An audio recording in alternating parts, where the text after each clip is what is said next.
rate of growth that slowed a bit.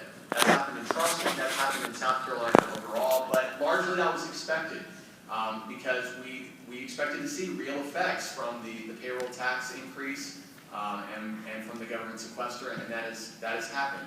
Fortunately, it hasn't been as bad as we initially expected, and there are some reasons from a national perspective to be optimistic.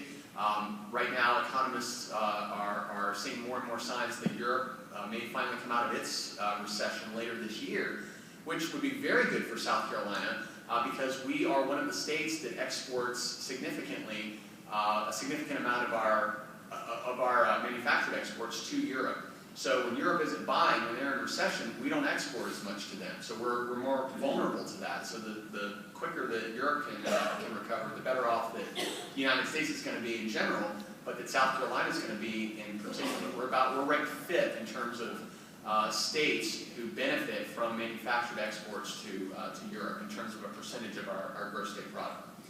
Consumer spending has picked up largely over the last year. We've seen that evidence through increases in the leisure and hospitality sector. Again, this points to increases in stability, in economic stability. Businesses are seeing that. Consumers are seeing that. They're more willing to spend money. So this points to a broader, sustained recovery, that even though employment growth may not be as aggressive as it has been, we're still seeing more stability in the market because more people are spending their disposable income because they're not as worried about losing their job. They're more confident that that this economic recovery is going to persist over the long haul.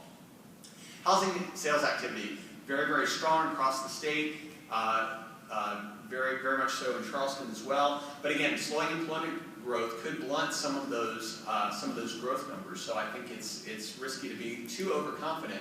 Although it's certainly, there's no evidence that we're going to see any type of contraction.